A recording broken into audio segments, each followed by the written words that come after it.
ভারত পালাতে গিয়ে বিজেপির কাছে আটক হয় ফারাজ করিম চৌধুরীর পিতা ফজলে করিম চৌধুরী। আর আটক হওয়ার পরে বেরিয়ে আসে ভয়ঙ্কর ভয়ঙ্কর তথ্য।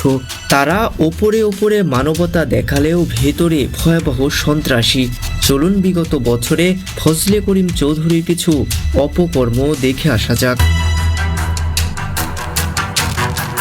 তালিকাভুক্ত রাজাকারের সন্তান, তারপরেও মুক্তিযুদ্ধের সুবিধার দাবিদার আওয়ামী লীগের এই এমপি। বলছি চট্টগ্রাম ৬ আসনের সাবেক সংসদ সদস্য ফজলে করিম চৌধুরীর কথা।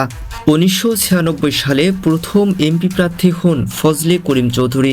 এমপি নির্বাচনে তিনি বিপুল ভোটের ব্যবধানে হেরে যান। এরপর ২০০১ সালে অষ্টম জাতীয় সংসদ নির্বাচনে বিজয়ী হন তিনি। ২০০৮, ২০১৪, ২০১৮ এবং সর্বশেষ ২০২৪ সালেও আওয়ামী লীগের মনোনয়ন পেয়ে এমপি নির্বাচিত হন ফজলে করিম চৌধুরী।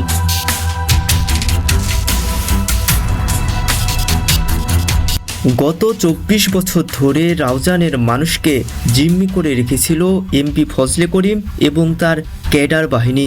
একের পর এক গা শিউরে ওঠার মতো ভয়ঙ্কর অপরাধ করে যাচ্ছিল তার ক্যাডার বাহিনী।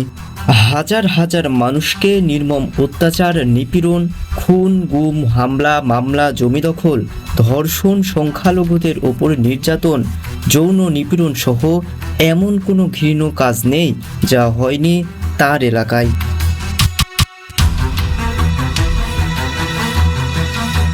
ভাঙচুর করা হয়েছে ঘরবাড়ি, মসজিদ, মন্দির, মাজার ও ব্যবসা প্রতিষ্ঠান। প্রতিবাদ তো দূরের কথা, কেউ মুখ খুলতেও সাহস পায়নি। দিন দুপুরে হত্যা, অত্যাচার সহ নানা অপকর্মই করা ছিল তার নিত্যদিনের কাজ।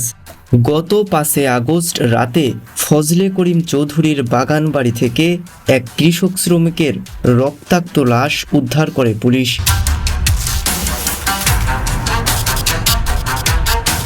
এছাড়া ২০১৭ সালের ১৯ মার্চ ছাত্রদলের সাবেক কেন্দ্রীয় সাধারণ সম্পাদক নুরুল আলম নূরকে বাসা থেকে তুলে নিয়ে ফজলে করিমের নির্দেশে হত্যা করা হয়। জামাত বিএনপির অসংখ্য নেতাকে গুম করে হত্যা করা হয়, এমনকি তাদের গ্রাম ছাড়তেও বাধ্য করে।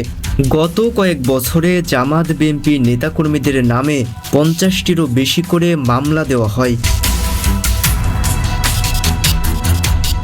মুখে মানবিকতার দোহাই দিয়ে অসংখ্য সংখ্যালঘুদের উপর অমানবিক নির্যাতন চালিয়েছে সাবেক এমপি ফজলে করিম চৌধুরী। এক কথায় বলতে গেলে সকল অপরাধের সীমা পার করে ফেলেছেন ফারাজ করিম চৌধুরীর পিতা ফজলে করিম চৌধুরী।